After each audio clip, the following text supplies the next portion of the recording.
I'm going to have to translate this ad because this is the new Russian military ad. You go ahead and roll that, please. This is the first day of your new life. What was yesterday means nothing. Who you were before, no one cares. What's important now is who you'll be today. What do you know about yourself? What are you capable of? Questions may remain unanswered, but can you sleep soundly later on? Knowing yourself, knowing the limit of your possibilities, to hell with limits. Are you ready to break yourself? Every day pain hardens yourself here. It was you who decided to prove something to yourself. The commander is here only to see an enemy in him, because without an enemy, there is no battle. And without a battle, there is no victory. But in reality, the main enemy is you. The you of yesterday. Wow. Yeah. Join the Russian military. Now, let me just contrast that. I think that's, very good. I mean, that's quite a message. Yeah. And now let me play the American military ad that was just released. Here it is. It's in cartoon form. This is the story of a soldier who operates your nation's Patriot missile defense systems.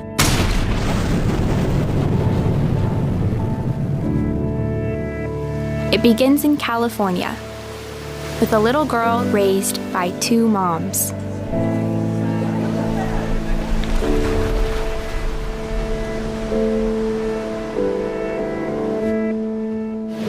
Although I had a fairly typical childhood, took ballet, played violin, I also marched for equality. I like to think I've been defending freedom from an early age. When I was 6 years old, one of my moms had an accident that left her paralyzed. Doctor said she might never walk again. Don't think we need to play anymore. Let me just give you the last lines of the Russian ad. Your task is to track the enemy down, catch up to him, outperform him, become better than him, and return the victor. Because tomorrow is the first day of your new life. Which army do you think's going to win? Maybe it's just me, but I'm just thinking it might be the Russians that would outperform the army that is congratulating itself for all of its members being so diverse and having two moms or two dads or, a dog and a cat as a parent. I don't really care. It's kind of like your job is to track down the enemy, outperform them, best them, and come home the victor. But who would say something like that in an ad? Yeah, I mean, it's funny because it's like, look, I have a lot of faith in our military, and not every bit of our military is made up of heartwarming cartoon stories. Like we do have a pretty badass military. I don't know a single member of the military. In my travels, I have not met a single member of the military that I would say would have joined because of that cartoon. Right. Not one. Mm-hmm. Not even close. In fact, it would have repelled them. And that's what's strange here. Like, why is this happening? Is it a recruitment situation, Glenn? I mean, is it they just don't think they're getting enough people? They think the next generation of recruits have different sensibilities? The military is mainly made up of red state people. It's mainly that the people who serve are the people in the red states. Generally speaking, no one from a blue state, generally speaking, sends their kids to the military. I mean, why would you if you think the military has just been horrible this whole time and it's a racist with a gun? Why would you do that? So the people who defend our country are red staters. Well, the country is right now trying to make red staters look like killers and people that shouldn't be here. When and if our military ever would say, you know what, I think it's those people that vote for conservative things, and they have to turn the military loose on them, I don't think all of those red staters will kill their own families or round them up. I think this is to fundamentally weaken our military and also get some good old-fashioned critical race theory, equity believers into the military so they can fix that like they're fixing our AMA, they're fixing our corporations, they're fixing our economy, they're fixing our schools. That's what they're doing. And this is real world stuff now. I mean, we've talked forever about, transgender arguments are making their way and ruining women's sports, right? Like, okay, yeah, sure. This is the military. This is right. This is changing the military, which has devastating, potential consequences on our country. Do you remember when I said at some point the whole world will look at us and realize how weak we are, and they'll go, now, go. And everyone will attack us, and whatever that means to them, they'll attack us through disinformation. They'll attack us by hacking. They'll attack us with ones and zeros. They'll attack us on our streets by turning people against each other. That all is coming.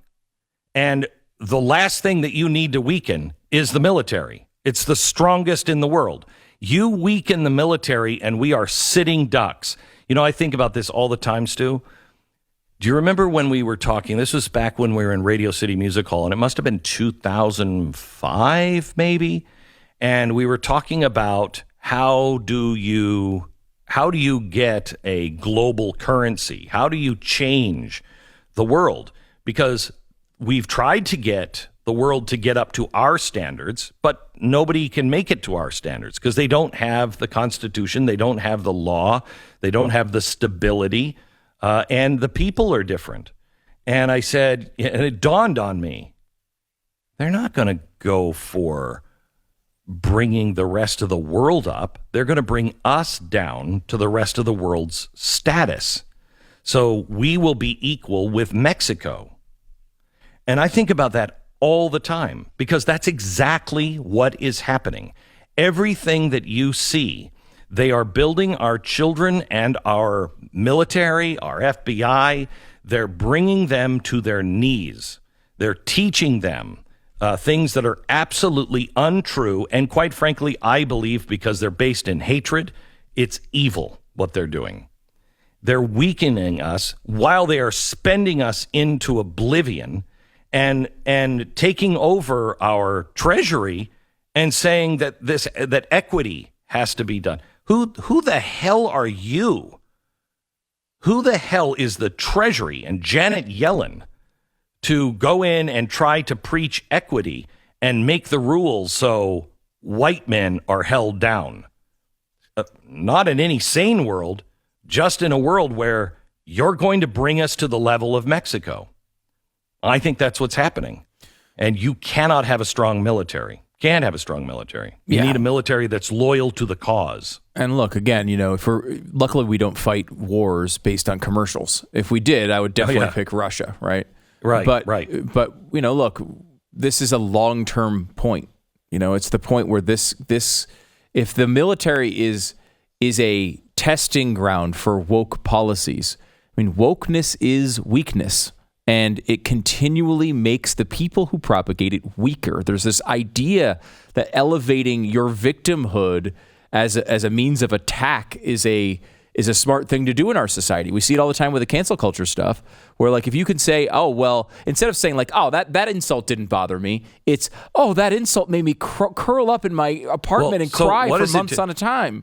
It also does something else. And everybody Stu, who's ever been wounded in battle and had to come back, they feel awful. They want to go back because they left their team behind. Yeah. The worst thing wokeness does to our military, it divides people. It divides them into classes. Divide and conquer. That's exactly what's going to happen. You'll have two sets of military. You'll have two sets of belief, and they'll be so busy squabbling amongst themselves, they won't be able to function as one. And I don't think that is being done without foreknowledge of what it means.